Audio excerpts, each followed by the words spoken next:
Confusion mounts over the U.S. cybersecurity stance on Russia. A massive cyber attack hits over 4,000 ISPs, and cybersecurity jobs remain hard to land despite worsening talent shortages. This is Cybersecurity Today. I'm your host, Jim Love. Recent efforts have sparked confusion regarding the United States cybersecurity posture towards Russia, with conflicting accounts about changes in policy and operational directives. On February 28, 2025, The Guardian reported that the Trump administration appeared to be downplaying the cybersecurity threat posed by Russia, citing incidents that suggested deprioritization of the Russian cybersecurity threats. Subsequently, on March 2, 2025, CNN reported that the U.S. had suspended offensive cyber operations against Russia, according to a senior U.S. official. In response to these reports, both the Pentagon and the Cybersecurity and Infrastructure Security Agency, CISA, have denied any changes in U.S. cyber policy towards Russia. A senior defense official stated that Pete Hegseth neither canceled nor delayed any cyber operations directed against malicious Russian targets. Similarly, CISA emphasized that its mission to defend against all cyber threats, including those from Russia, remains unchanged. The alleged policy shifts have elicited strong reactions from political figures. Senate Minority Leader Chuck Schumer criticized the purported pause in cyber operations against Russia, arguing that it gives President Vladimir Putin a free pass and jeopardizes American national security. The current situation is marked by conflicting reports and official statements leading to uncertainty about the U.S. cybersecurity strategy concerning Russia. And while some sources suggest a de-escalation in offensive cyber operations, official channels maintain there has been no change in policy. Given statements from Donald Trump, J.D. Vance, and others, it's reasonable to assume that the U.S. is looking to have closer ties with Russia, but whether that means the cyber war is over is a real question. A widespread cyber attack has compromised more than 4,000 Internet service providers, ISPs, deploying information-stealing malware and cryptocurrency miners on infected systems. The attack, which primarily impacted networks in China and on the U.S. West Coast, appears to be a coordinated effort targeting secured infrastructure. The attackers gained access using brute force techniques to crack passwords, then used scripting languages like Python and PowerShell to disable security features and deploy their malware.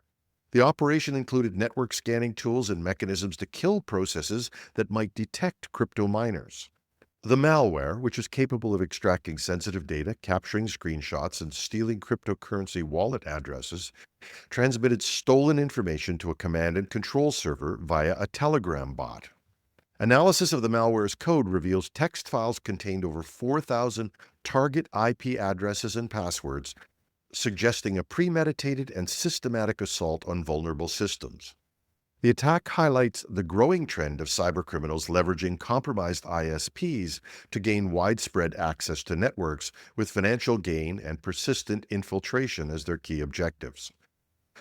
The full scope of the damage remains unclear, but the incident reinforces how exposed infrastructure can quickly become a conduit for large-scale cybercrime. And finally, the cybersecurity industry faces an ongoing talent crisis with an estimated 3.5 million unfilled roles worldwide. Yet, job seekers continue to struggle to land new jobs, highlighting a growing disconnect between hiring practices and industry needs. One major barrier is employers' preference for candidates with extensive experience, leaving entry-level professionals locked out. Many positions require 5 or more years of hands-on work, even for roles that could be filled by skilled newcomers. At the same time, companies frequently demand a laundry list of certifications and specialized skills, despite the reality that cybersecurity threats evolve faster than most training programs. And increasingly, the skills required are extending beyond the technical and requiring understanding of legal structures and frameworks around the world. The result is a cybersecurity workforce gap that continues to widen. A recent study from the International Information System Security Certification Consortium, the ISC2, found that while demand for cybersecurity talent is at an all-time high, many organizations lack the budgets or flexibility to train the new hires if they can get them. This means they're less likely to hire new recruits who might require some training, but not yet experienced enough to operate in the real world. So instead of broadening hiring pipelines, some firms are simply overloading their existing teams, leading to burnout and increased security risks. For businesses, this talent gap means continued struggles in securing networks, preventing breaches, and responding to emerging threats. Addressing the issue requires a shift in hiring strategies, offering on-the-job training, easing rigid experience requirements, and tapping into non-traditional talent pools. For job seekers, upskilling through hands-on labs, open-source contributions, and targeted certifications may be the best way to stand out in an increasingly competitive field. And I don't know about you listeners, but in unguarded moments between friends, I hear the same stories of pressure, burnout, and often looking for a way out from cybersecurity professionals that I know. So even if we miraculously find that AI takes some of the pressure off on the lower level jobs, we still have a crisis in the mid to senior ranks of cybersecurity. That's our show for today. It's great to be back in the news chair. I'm your host, Jim Love. Thanks for listening.